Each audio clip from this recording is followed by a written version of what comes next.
I stand before you today with one unmistakable message about Operation Epic Fury. America is winning, decisively, devastatingly, and without mercy. Under the direct command of President Trump, the War Department unleashed this operation early Saturday morning, just 4 days ago, which means we need to remember two things. First, we are only 4 days into this. Metrics are shifting, dust is settling, and more forces are arriving. It's very early, and as President Trump has said, we will take all the time we need to make sure that we succeed. Second, we are only 4 days into this, and the results have been incredible. Historic, really. Only the United States of America could lead this, only us. But when you add the Israeli Defense Forces, a devastatingly capable force, the combination is sheer destruction for our radical Islamist Iranian adversaries. They are toast, and they know it. Or at least, soon enough, they will know it. And we have only just begun to hunt, dismantle, demoralize, destroy, and defeat their capabilities, just 4 days in. Starting last night and to be completed in a few days, in under a week, the two most powerful air forces in the world will have complete control of Iranian skies, uncontested airspace. I hope all the folks watching understand what uncontested airspace and complete control means. It means we will fly all day, all night, day and night, finding, fixing, and finishing the missiles and defense industrial base of the Iranian military, finding and fixing their leaders and their military leaders, flying over Tehran, flying over Iran, flying over their capital, flying over the IRGC, Iranian leaders looking up and seeing only U.S. and Israeli air power every minute of every day until we decide it's over. And Iran will be able to do nothing about it. B-2s, B-52s, B-1s, Predator drones, fighters, controlling the skies, picking targets. Death and destruction from the sky all day long. We're playing for keeps. Our warfighters have maximum authorities granted personally by the president and yours truly. Our rules of engagement are bold, precise, and designed to unleash American power, not shackle it. This was never meant to be a fair fight, and it is not a fair fight. We are punching them while they're down, which is exactly how it should be. Thus far, Operation Epic Fury has delivered twice the air power of shock and awe of Iraq in 2003, minus Paul Bremer and the nation building.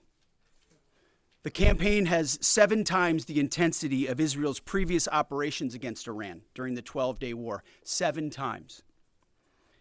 And as President Trump said, more and larger waves are coming. We are just getting started. We are accelerating, not decelerating. Iran's capabilities are evaporating by the hour, while American strength grows fiercer, smarter, and utterly dominant. More bombers and more fighters are arriving just today. And now, with complete control of the skies, we will be using 500-pound, 1,000-pound, and 2,000-pound GPS and laser-guided precision gravity bombs, of which we have a nearly unlimited stockpile. We used more exquisite standoff munitions at the start, but no longer need to. Our stockpiles of those, as well as Patriots, remains extremely strong. The enemy can no longer shoot the volume of missiles they once did, not even close. And the chairman will lay out some of those percentages. So our air defenses and that of our allies have plenty of runway. We can sustain this fight easily for as long as we need to. And as I said yesterday, we set the terms. Now, you may not see much of it because the IRGC shut off the internet to the entirety of the country. They blind their people on purpose, just like they kill their own on purpose. Much was made of the volume of missiles Iran was able to shoot in the first few days. And sadly, as we projected, a few got through and killed 6 of our best, who will hopefully arrive home soon. We will avenge them, no doubt. But I liken Iran's predicament to a football team who scripted the first 20 plays of a game. The team knew what plays to run because their first few drives were scripted. But now that the game has started and the blitz is on, they don't know what plays to call, let alone how to get in the huddle and call those plays. Iran's senior leaders are dead. The so-called governing council that might have selected a successor, dead, missing, or cowering in bunkers, too terrified to even occupy the same room. Senior generals, mid-level officers, enlisted ranks, they can't talk or communicate, let alone mount a coordinated and sustained offensive. That's not great for morale. The Iranian Air Force is no more, built for 1996, destroyed in 2026. The Iranian Navy rests at the bottom of the Persian Gulf. Combat ineffective, decimated, destroyed, defeated, pick your adjective. In fact, last night, we sunk their prize ship, the Soleimani. Looks like POTUS got him twice. Their Navy, not a factor. Pick your adjective, it is no more. In fact, yesterday, in the Indian Ocean, and we'll play it on the screen there, an American submarine sunk an Iranian warship that thought it was safe in international waters. Instead, it was sunk by a torpedo. Quiet death. The first sinking of an enemy ship by a torpedo since World War II. Like in that war, back when we were still the War Department, we are fighting to win. Also, yesterday, the leader of the unit who attempted to assassinate President Trump has been hunted down and killed. Iran tried to kill President Trump, and President Trump got the last laugh. Now, this is not a mission accomplished situation. This is simply a reality check. The combination of U.S. and Israeli intelligence and combat power will control Iran, and will control it soon. Sure, Iran will still be able to shoot some missiles and still be able to launch one-way attack drones at civilian targets, and their proxies will attempt to attack our embassies, bases, and soft targets. They are terrorists, after all, and they need to target civilians because they can't fight toe-to-toe. But we will find them, and we will kill them.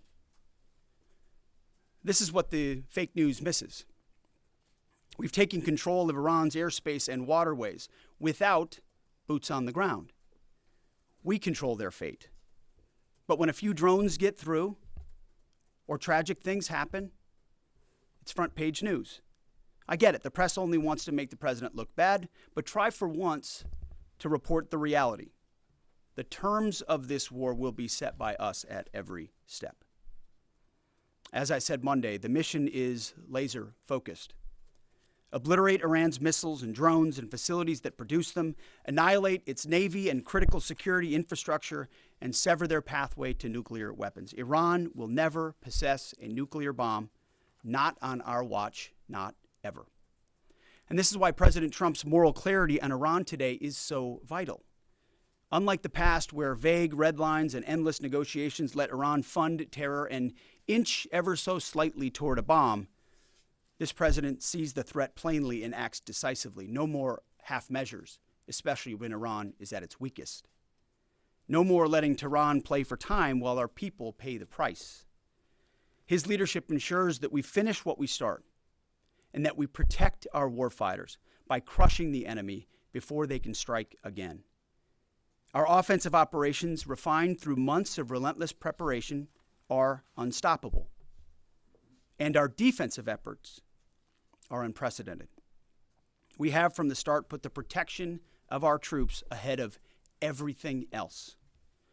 Before we very publicly built up offensive combat power, we quietly ensured that our defensive posture and power was in place. And as we built up offensive combat power, we moved the vast majority of American troops over 90% of Americans that were on our bases, what we say off the X, out of the range of Iranian fire. Our defensive shield is equally formidable, the most sophisticated air and missile defense network ever fielded.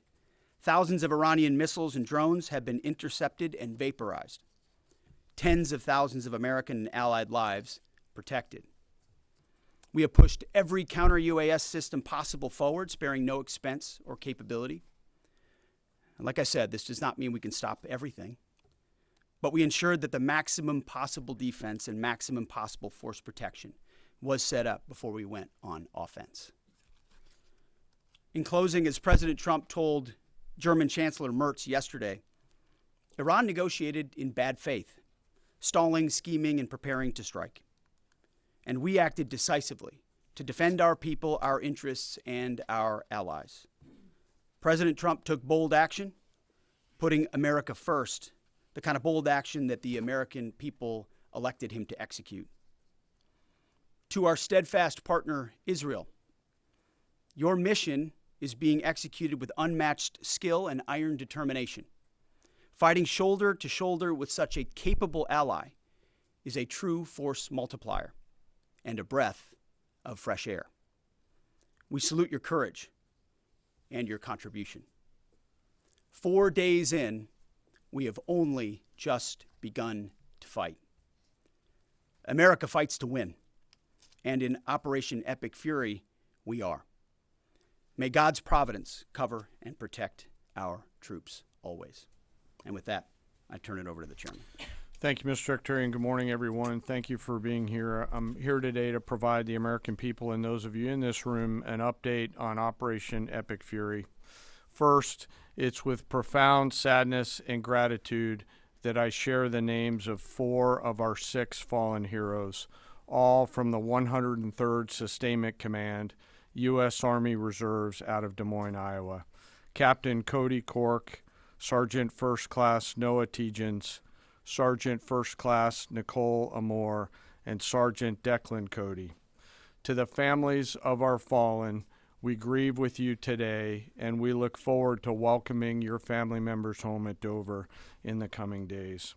Out of respect for the other families, we'll withhold the release of their names until next of kin notification is complete. And either myself or Admiral Cooper will release those names as soon as we can ensure that all of those families have been properly notified.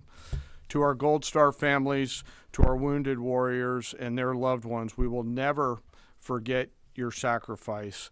Our nation stands with you, and we are eternally grateful for your courage, your resiliency, your devotion to this mission and to our nation. As the Secretary said, we're 4 days in, 103 hours into this campaign. The operation was again launched with clear military objectives designed to dismantle Iran's ability to project power outside of its borders, both today and in the future. First, we are targeting and eliminating Iran's ballistic missile systems to prevent them from threatening the U.S. Forces, partners, and interests in the region. Second, we are destroying the Iranian Navy, degrading its capacity, capability, and ability to conduct operations, not just in the Central Command AOR, but as the Secretary showed in the video, around the world. Third, we're ensuring Iran cannot rapidly rebuild or reconstitute its combat capability or combat power, and those phases will begin as the campaign continues. As of this morning, U.S. Central Command is making steady progress. Iran's theater ballistic missile shots fired are down 86% from the first day of fighting, with a 23% decrease just in the last 24 hours. And their one-way attack drone shots are down 73% from the opening days. This progress has allowed CENTCOM to establish localized air superiority across the southern flank of the Iranian coast and penetrate their defenses with overwhelming precision and firepower. We will now begin to expand inland, striking progressively deeper into Iranian territory and creating additional freedom of maneuver for U.S. forces. Let me explain a little bit about how we're thinking about staying ahead of the enemy. First, over the past several weeks, Admiral Cooper and the CENTCOM team have refined their operational approach to the region. Their planners identified key centers of gravity that would allow Iran to project power outside of its borders. They thought about how to isolate critical vulnerabilities and determined where, with precision, the greatest strategic effect could be achieved. As a result of this, CENTCOM is now shifting in day 4 already from large deliberate strike packages using standoff munitions at range outside an enemy's ability to shoot at us, now into stand-in precision strikes overhead Iran. As the Secretary said, this is a point of munitions transition from standoff munitions to stand-in munitions like Joint Direct Attack munitions, which are GPS-aided free-fall weapons, and other things like Hellfires, etc. This will allow the joint force to deliver significantly increased precision effects on the target. The throttle is coming up, as the Secretary said, as opposed to ramping down. This will allow us to maintain consistent pressure on the adversary over the coming days, disrupt their launch timelines, and impose cost every day around the clock. I know there have been a lot of questions about munitions. We have sufficient precision munitions for the task at hand, both on the offense and defense. But I want to tell you, teammates, as a matter of practice, I don't want to be talking about quantities. And I know there's been a great debate about that, and I appreciate the interest, but just know that we consider that an operational security matter. Let me flip to the map here. Hopefully I don't kill anybody with a laser pointer. As I mentioned earlier, and for you with the camera right there, my friend, I hope I don't ricochet off and hurt you. Over the initial days, the U.S. Joint Forces continued to attack and attrit ballistic missile capabilities as well as integrated air defense capabilities along the southern axis. Along the northern axis, Israel and the Israeli Air Force has predominantly been working integrated air defense targets along the northern flank, as well as medium-range ballistic missile capability as well. From the sea, the USS Ford has continued to project combat power here, as well as the bomber pulses that we talked about in the opening days of this briefing. Along the southern axis, the USS Abraham Lincoln Strike Group has continued to provide pressure from the sea along the southeastern side of the coast and has been attriting naval capability all along the strait and up into the Arabian Gulf at a size and scale sufficiently to address the targets required. To date, we've hit over 2,000 targets, as Admiral Cooper said in his video last night. We've destroyed more than 20 Iranian naval vessels, including, in addition to the frigate outside of the area, one submarine, and effectively neutralized at this point in time Iran's major naval presence in theater out there. As the Secretary showed the video, for the first time since 1945, a United States Navy fast attack submarine has sunk an enemy combatant ship using a single Mark 48 torpedo to achieve immediate effect, sending the warship to the bottom of the sea. I want to remind everybody that this is an incredible demonstration of America's global reach. To hunt, find, and kill an out-of-area deployer is something that only the United States can do at this type of scale. Over the next 24 to 48 hours, CENTCOM will continue to strike infrastructure and naval capability, and will continue to assess our progress against the military objectives. It does take time for us to collect that information and to assess en route. Much of our intelligence, surveillance, and reconnaissance capability is currently hunting and killing ballistic missile launchers and one-way attack capability. We're precise in that assessment, and we call balls and strikes in that assessment. We take that matter seriously. Iran, on the other hand, has been indiscriminate and more imprecise in their attacks. They fired more than 500 ballistic missiles and more than 2,000 drones, striking innocent civilian targets throughout the region. Our partners are answering the call to defend themselves right alongside us. Jordan, Bahrain, Saudi Arabia, the UAE, Qatar, and Kuwait are all defending their people with their own combat capability, with precision and restraint. Jordanian air defense crews recently intercepted a cluster of Iranian one-way attack drones headed to Amman. Bahrain's air defense forces shot down an inbound drone approaching Manama's maritime infrastructure, protecting both their population and critical shipping lanes. Saudi Patriot batteries stopped a salvo of ballistic missiles aimed at energy facilities near Tehran. The UAE neutralized multiple drones targeting Abu Dhabi's industrial zone, demonstrating speed and precision. And Qatari fighters for the first time have shot down 2 Iranian bombers that were en route to their location. Together, these nations are helping to defend themselves and project power as required against the enemy. We're 100 hours in. It's still very early, as the Secretary said, but the balance is shifting. We've always got to remember that these operations are complex, dangerous, and far from over. Our soldiers, sailors, airmen, Marines, Guardians, and Coast Guardsmen remain in harm's way, and we must be clear-eyed that the risk is still high. This is combat. Let us never forget this. As we continue, I ask that we hold all of our deployed teammates in our thoughts, those standing the watch, flying the sorties, sustaining the fight, and carrying our nation's burden. And I'll stop where I started, and that's remembering our 6 fallen who will return home as soon as possible. I remain humbled, grateful, inspired by every day the valor and professionalism of our joint force. They are quiet professionals through and through, out there doing America's work through the day and through the darkness. And with that, I'll take your questions along with the Secretary. Go ahead.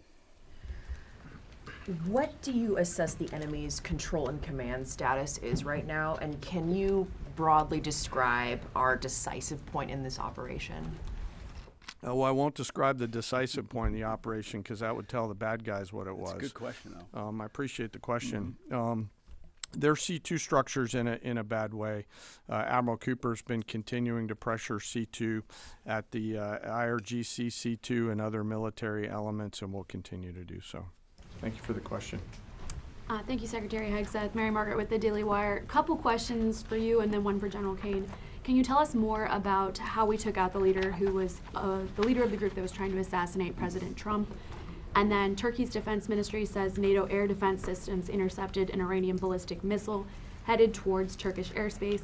Could this trigger NATO's Article 5, and was it the U.S. who shot it down? On the first question, we've known for a long time that Iran had intentions on trying to kill President Trump and or other U.S. Officials.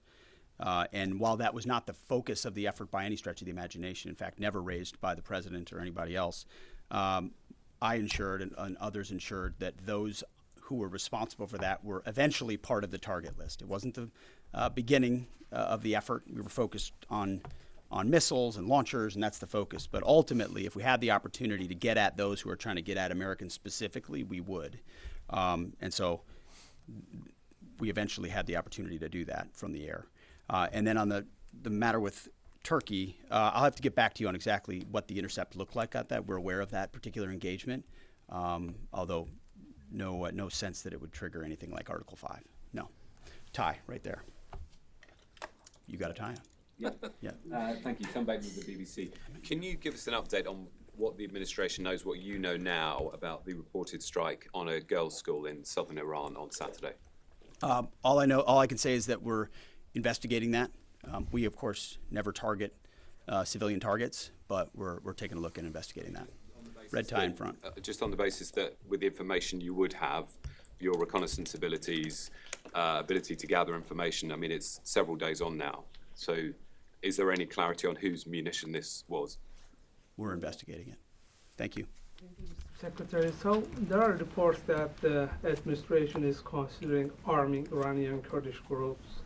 So could you please clarify that whether any such plan has been authorized and whether Congress or regional partners has been notified and consulted? All I would say is none of our objectives are premised on the support or the arming of any particular force. So what other entities may be doing, we're aware of, but our objectives aren't centered on that. Green, right there. Yeah, thank you, Mr. Secretary. Mike Lynn, Washington Times. Can you talk a little bit about the deconfliction process that's going on? You have two parallel operations, Epic Fury and Roaring Lion. How are you making sure they're not interfering with each other? Sure, I'm happy to take that. Thank you for the question. We have liaison officers on both sides. There are U.S. CENTCOM teammates out in Israel, and there are Israeli Defense Force teammates at the relevant command and control nodes within the U.S. CENTCOM enterprise. Routinely, Admiral Cooper is talking to the IDF Chief of Defense, and I will occasionally speak to him through the arc of this. I've spoken to him a few times already. That allows us to coordinate, integrate, and synchronize activities while maintaining separate efforts. And when I said a breath of fresh air, I really meant it. Usually it's us with some ancillary benefits from allies who are maybe willing but not as capable. When you have both the will and the capability of an ally that can really bring things to bear, we take certain targets, they take certain targets, and when you coordinate it, it has incredible effects. Right here. Secretary Hegseth, with respect to House Minority Leader Hakeem Jeffrey's statement that the Iran mission will end in failure, what kind of message does that send to our enemies, and what does it do to the motivation of our troops? Well, I've been through that movie before with the Democrats rooting against the country. Our generation saw that in our battlefields. I think it's pretty unprecedented and unfortunate that it would occur 4 days in to an operation where, as the chairman laid out, America's best are operating in an incredibly challenging environment where they're having incredible success, but they're meeting a determined adversary. And he's been privy to briefs that we've provided. He knows how effective this has been. He's being disingenuous, which we're used to. Right here. Thank you for taking my question. Heather Mullins, Lindell TV. One of the questions I have is just really regarding the intelligence that indicated that this was something the U.S. had to get involved with at the time that you guys did. We had Operation Midnight Hammer back in June. We obliterated their nuclear facilities. What was the intelligence that suggested that somehow they became a threat once again that required us to get involved with Operation Epic Fury? I appreciate the question. The evidence in front of us since the 12-day war was that Iran had no intention of actually negotiating a nuclear deal that truly meant they did not have a pathway to the nuclear bomb. And they had a moment. Jared Kushner and Steve Witkoff, two of the best negotiators in the world, poured into that negotiation, giving them every single possible opportunity to release that ambition, and they didn't. And the intelligence that we saw they didn't intend to do it in good faith, that they had the intentions eventually to get to a place where they could have a conventional shield to block their nuclear capabilities, as I talked about yesterday. So I would separate the what from the when a little bit. The what is they've been killing Americans for 47 years. They have thousands of missiles pointed at us. They have ongoing nuclear ambitions, and they're at the weakest they've ever been. So the when became, in a particular, hey, what makes the most sense to do this to ensure that the narrow objectives we have of ensuring they never have a nuclear weapon have a maximum effect? Yes, right here. Thank you, Secretary Hegseth. I had two questions. First, what is your message to Iran's allies, namely Russia and China, who have called for an immediate end to hostilities? I don't have a message for them, and they're not really a factor here. And our issue is not with them. It's with the nuclear ambitions of Iran. Absolutely. And are any so-called fully autonomous weapons or other AI tools being used in Operation Epic Fury? We've got a lot of autonomous systems, or systems that drones and others incorporated with smart AI aspects to them, but a lot of which I can't talk about here. Yeah. Yellow, right there. Yes, ma'am. Thank you very much, Mr. Secretary. As you know, China is accusing the United States of invading in Iran, a sovereign nation, and North Korea, which cooperate with Iran on nuclear development, has declared its commitment to protecting Iran. What is the United States' strategic response to this? And I have a second one. How many allies join with the United States to fighting against Iran? Do you have any numbers? Well, I think what you're seeing right now is a response in the region to the belligerence of Iran and the willingness of them to target civilian airports, civilian hotels, civilian locations, civilian oil infrastructure of their Gulf neighbors who would have preferred not to be in conflict, didn't want to, but now realize that this is something that has to be dealt with. So whether it's UAE or Qatar or Bahrain or Kuwait or Saudi, on different levels, they're reaching out to us, whether they're going on offense, which they are, whether they're giving us additional access, basing, and overflight. We're working very closely and collaborating with them. Also on air defenses. The air defense capabilities of those countries are significant, and when combined with ours and we coordinate, it brings simplicity to the shot doctrine, so we make sure we're using less munitions but being more effective with what we shoot at. And as it pertains to other countries, I'll sort of give the same question. They don't really bear on the case of Iran. We're going to deal with Iran's nuclear ambitions, and that'll send plenty of signals in the process. Right there. Purple. Are you going to help get Americans out of the region? The military going to help? Secretary, I have two questions. One question for you and the other question for Mr. Chairman. You ruled out that you are not engaging with the Kurdish forces, Iranian Kurdish forces, to incursion from the Kurdistan region to Iran. But now, and today, Iranian said that under threat in the Kurdistan region, they said clearly if there is any incursion from the Kurdistan region, they will attack all the Kurdistan region and go war with the Kurdistan region. What's your comment on that? And a question for Mr. Chairman, given comments that the U.S. forces might be deployed if necessary, under what specific conditions would you determine that deploying U.S. boots on the ground is necessary, and how would such a decision support and advance your stated strategic goals? Well, I'm not going to comment on U.S. boots on the ground. I think that's a question for policymakers, and I don't make policy, I execute policy. I will say on the question in the back corner about helping Americans get out, first, it's a great opportunity to encourage everybody in the region to go to the State Department and register. Secretary Rubio's been trying to get that word out, and I'd ask you to help us with that, to have folks register. We've also opened up space available seats as C-17s and other airplanes come in to try to help folks get out. But that's really a State Department matter. But to answer your question, that's what we've been doing. Absolutely. Last question right here. Secretary Hegseth, thank you. Reagan Reese with the Daily Caller. You touched on this in your opening remarks, but I'm hoping you could expand on it a bit. It's been reported that Iran might be trying to outlast our ability to intercept their missiles. It sounds like you guys are saying they don't have the ability to do so. Is that the case? Can they outlast us in their ability to do that? Iran cannot outlast us. We're going to ensure through violence of action and our offensive capabilities and our defensive capabilities, as I said, that we set the tone and the tempo of this fight. That's why stories and speculation about different things that try to make it look like we're limited in what we can do. The only limits we have in this is President Trump's desire to achieve specific effects on behalf of the American people. And that's why we don't talk about, you can say 4 weeks, but it could be 6, it could be 8, it could be 3. Ultimately, we set the pace and the tempo. The enemy is off balance, and we're going to keep them off balance. And we know their ability to shoot versus our ability to defend. That difference gets wider and wider every day. Our defense gets better, their offense capabilities diminish. As we are going into ammunitions that we, as we said, have tens of thousands of and can drop unlimited supplies on with even more effects than the standoff emissions we have now, which is why when we say the throttle's going up, the throttle's going up and it's going to stay on high. Thank you all very much. Appreciate it.